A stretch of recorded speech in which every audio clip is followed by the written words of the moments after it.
This is a dark moment for America. Charlie Kirk traveled the nation, joyfully engaging with everyone interested in good faith debate. His mission was to bring young people into the political process, which he did better than anybody ever. For years, those on the radical left have compared wonderful Americans like Charlie to Nazis and the world's worst mass murderers and criminals.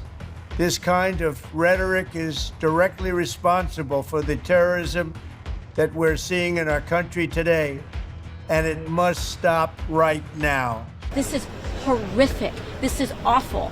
And the assassination of Charlie Kirk risks an uncorking of political chaos and violence that we cannot risk in America. Are we going to do something, or are we going to argue over rhetoric? That is my question about this. We have to pass gun safety legislation and stop this.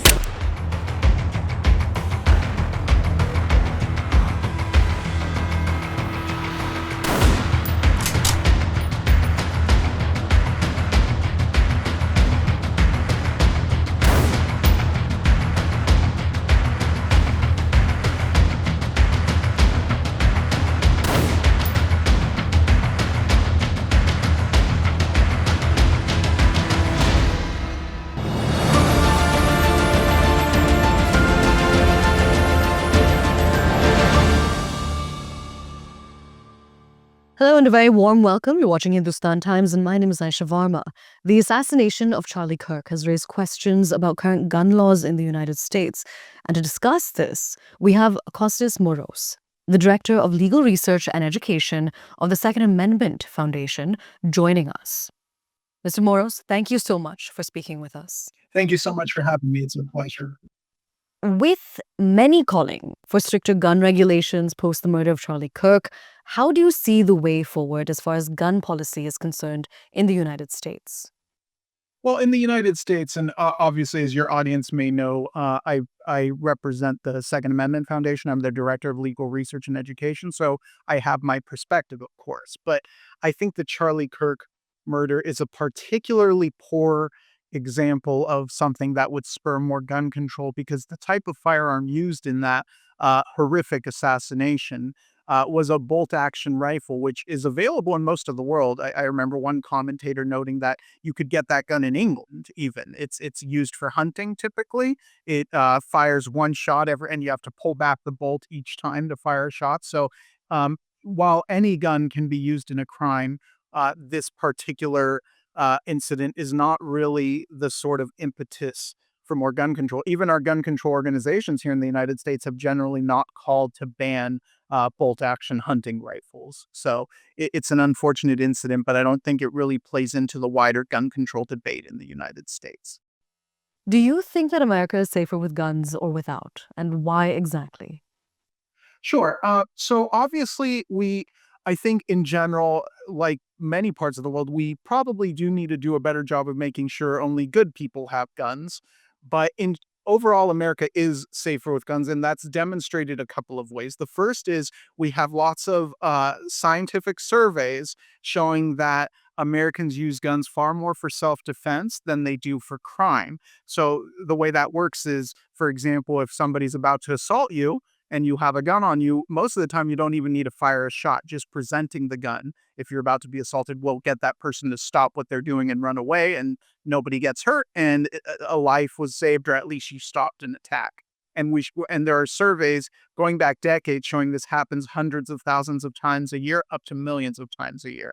So while we tend to focus overall on the horrific crimes, and we do need to do a better job of stopping those crimes, if guns were to suddenly vanish in the United States, you wouldn't just be getting rid of gun-related crimes. You would also be getting rid of all these self-defense scenarios that happen using firearms. Not to mention, all the other sorts of good things firearms are used for, like sport, like target shooting, hunting, all that stuff has value too. But just in terms of self-defense, there are a lot of people who use them for that. There have been over 300 shootings till date in the United States. What do you think needs to be done to change this? Well, so I believe you're talking about mass shootings, right? Not just all gun-related crimes. So The mass shooting measure you're using comes from an organization called the Gun Violence Archive. And I believe that's the one you're using because it's the only one that gets to this over 300 mass shootings in a year measure.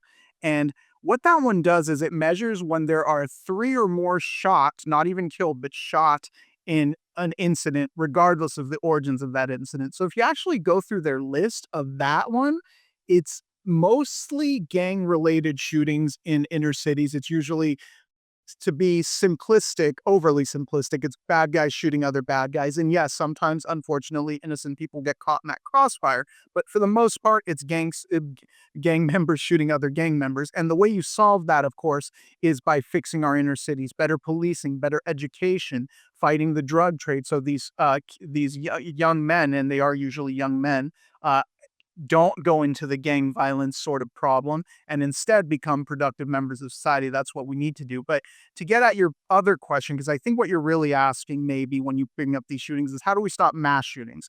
And we do have too many mass shootings. And what I mean real mass shootings, not the gang related ones, but the kind you usually think about of some lunatic walking into a grocery store and gunning down innocent people. That's not 300 a year, but there are too many of those sorts of shootings too. And what you need to do to combat that is we need better psychological care. We need security in certain places like schools. We secure all sorts of places. We secure banks, sports arenas, all this stuff. But for some reason, we've left out schools. And I think that's ridiculous.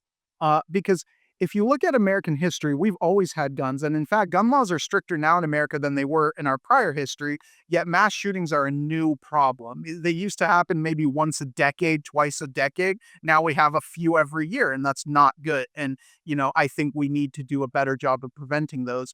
But I don't think it's gun control that will solve that problem simply because a lot of our states do have stricter gun control than others, like California, like New York, and they still experience these sorts of mass shootings. So I think this is a complex problem that has also media input. When these shooters see one shooter become famous in the media, they are often inspired to do the same thing. So there's a lot of ways we can work on reducing these shootings, but I think that obviously needs to be balanced against the right of Americans to have the means of effective self-defense. Do you think everyone who's a citizen should be able to carry a gun? Every peaceable person, not everyone who's a citizen. So some citizens have committed crimes, domestic violence, have psychiatric issues. So if somebody is not qualified to own a gun, they should not be able to carry it. However, if somebody has no such history, if they've generally lived a good life, been a safe person, then yes, they do have that right of self defense. And by the way, we have data from several states, dozens of states, showing that people with CCW permits, that's what we call it when you have a permit to carry, commit crimes at a rate way less than the population as a whole. In fact, crime among CCW holders is rarer than crimes by police officers. And if they were their own country, I have the data on this I could send you if you'd like. If they were their own country, they'd be safer than Switzerland. That's how rare it is for somebody with a concealed carry permit to commit a crime. And that makes sense because if somebody makes sure to get a permit first before carrying a gun, it's a sign that they're already demonstrating that they're law abiding because a criminal doesn't care. They're not going to get a permit. They're just going to carry the gun illegally, even if they are a prohibited person who can't carry, even in states where a permit isn't required. So yeah, that's why I don't think it's misguided to focus on people who legally carry as the crime problem because they almost never commit crimes, statistically speaking. And politically speaking, why do you think there's such a big divide over the right to bear arms?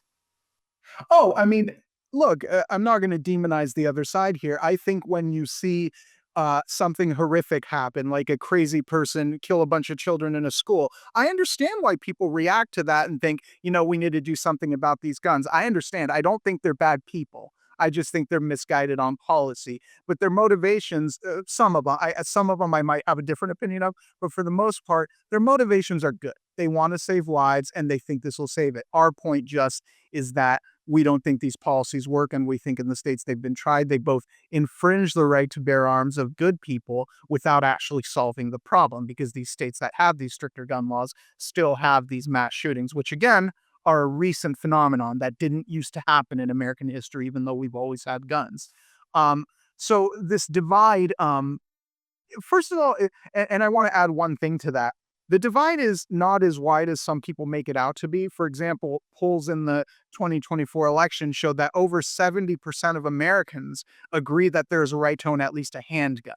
So now, really, the debate is about these so called assault weapons, your AR 15s and stuff like that. There is a big divide on those. But there isn't really a big divide anymore in America when it comes to the more basic right of can I own a handgun or a shotgun for home defense, that kind of thing. Even Kamala Harris, in her campaign, she thought it would be helpful to say that she owns a Glock, and a pistol. So when even the Democratic nominee is saying, yes, I'm a gun owner and proud of it, that shows you how much, the politics around this have changed in the last few decades in America. All right, Mr. Moros, thank you for taking out the time to speak with us.